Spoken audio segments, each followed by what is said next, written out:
Now that I'm deep into animated storytelling, I've been thinking a lot about what makes my world compelling. What sets it apart from other fantasy themed worlds? And what makes people want to know more? And it begs the question why some fantasy worlds stick with us while others are forgotten.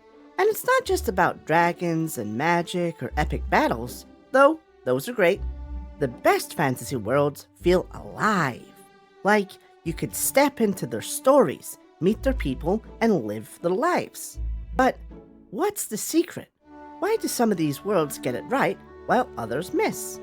Today, we're breaking it down with 10 things every fantasy world needs. So let's go.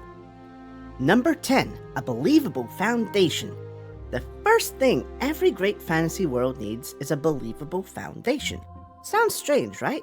After all, we're talking about worlds with magic and monsters, but even the most fantastical settings need rules, structures, and history. Take Middle-earth, for example. Every mountain range, every river, every kingdom has a purpose. The Shire isn't just where hobbits live, it reflects their peaceful, grounded way of life. Mordor isn't just the villain's evil lair, it's a desolated wasteland shaped by Sauron's evil. Now, let's take a look at Solaria. The Enchanted Palace isn't just a castle, it's a fortress built to protect the island during wars. Or New Province. It isn't just a trade hub, it's a lifeline for the people of Solaria, connecting them to the wider world. When every detail has meaning, the world feels real, even when it's filled with magic. Number 9. Unique but relatable cultures. A fantasy world isn't just about places, it's about the people who live there. The best worlds create cultures that feel unique but still relatable. In Game of Thrones, the Starks embody loyalty and honor, while the Lannisters represent power and cunning. In The Lord of the Rings, hobbits love simple comforts, which make them all the more relatable. Now, think about Red's world. In Solaria, life revolves around magic. Lantern festivals light up the sky, magic-infused tools power everything from farms to homes. Compare that to Neoma, a neon-lit city where technology reigns supreme. These contrasting cultures makes the world feel alive. Number 8. Conflicts that shape the world. Every great fantasy world has a history shaped by conflict, but not just battles, the struggles that define the people and the places. In Avatar, the Fire Nation's rise doesn't just shape Aang's journey, it shapes the bending styles, the political landscape, and even daily life. Now, let's take a look at Solaria's past. Solaria's past isn't marked by wars over resources, but by key decisions made by long-forgotten people. The Enchanted Palace stands as a reminder of those choices, and the Solarian Key, a massive statue, symbolizes the island's resilience. Number 7. Memorable characters and creatures. A fantasy world is nothing without unforgettable characters and creatures. They are the heart and soul of the story. Hogwarts wouldn't feel the same without Harry, Hermione, and Ron, or the magical creatures that make up the wizarding world. It makes it come alive. Now let's talk about Red's world. Red is the heart of the story, a young knight carrying the weight of his world. Froggo, his mentor, provides wisdom and humor. And then there are things like Manoas, tiny, curious creatures living in hidden areas. They're adorable, mischievous, and add a layer of whimsy to the world. Number 6. A magic or technology system that makes sense. The best fantasy worlds have rules for their magic and technology. Magic shouldn't just feel random, and technology shouldn't feel out of place. In Lord of the Rings, the One Ring has a clear power and limitations, which makes it so compelling. In Avatar, bending has rules. Waterbenders need water, earthbenders need earth. Now let's take a look at Solaria's magic. In Solaria, magic is treated like a life essence. It can be used to infuse weapons, cast spells, or even as a form of electricity. Think of it like clay.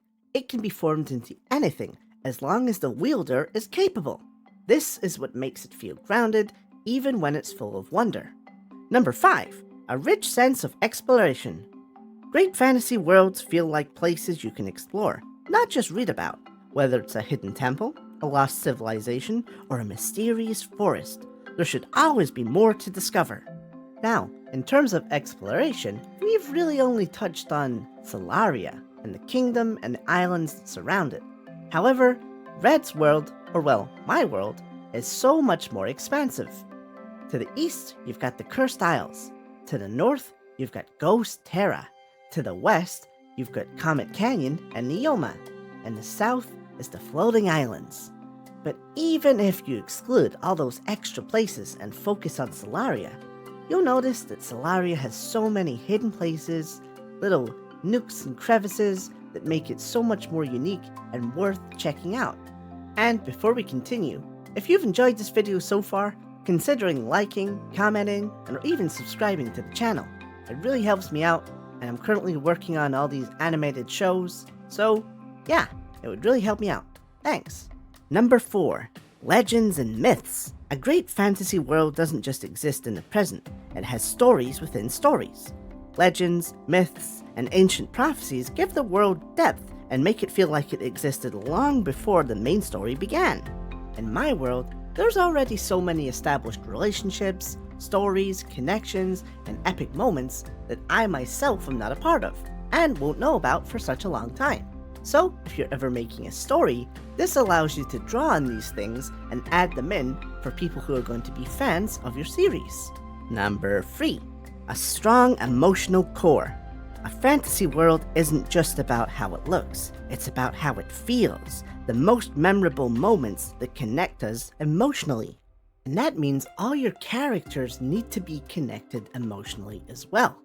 It's impossible to make your viewer or your fan feel something if none of your characters care about each other.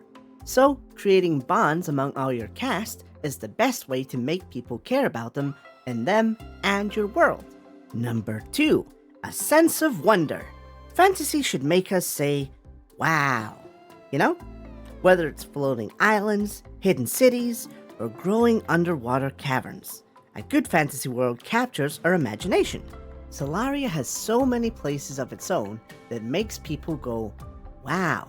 But if you have the resources to extend your world, it's always cool to make new places that your characters can go to, learn about, and then have their own moments of, wow, this place is so much bigger than I thought it was.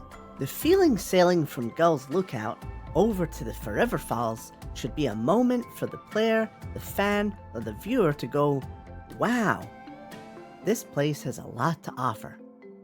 And that is how you have this sense of wonder. Number 1. A world that feels alive. At the end of the day, the best fantasy worlds feel alive. They're not just backdrops for the story, they're characters themselves. Fantasy worlds transport us beyond the ordinary, but it's the details that make it feel unforgettable. And that's why the most important thing if you're making a fantasy world is to make it feel alive. So, what's your favorite fantasy world? And what do you think gets it right? Let me know in the comments below, and if you want to learn more about Red's World and Solaria, subscribe for more deep dives, animations, or follow along my own game development. And as always, thank you so much for watching. Bye!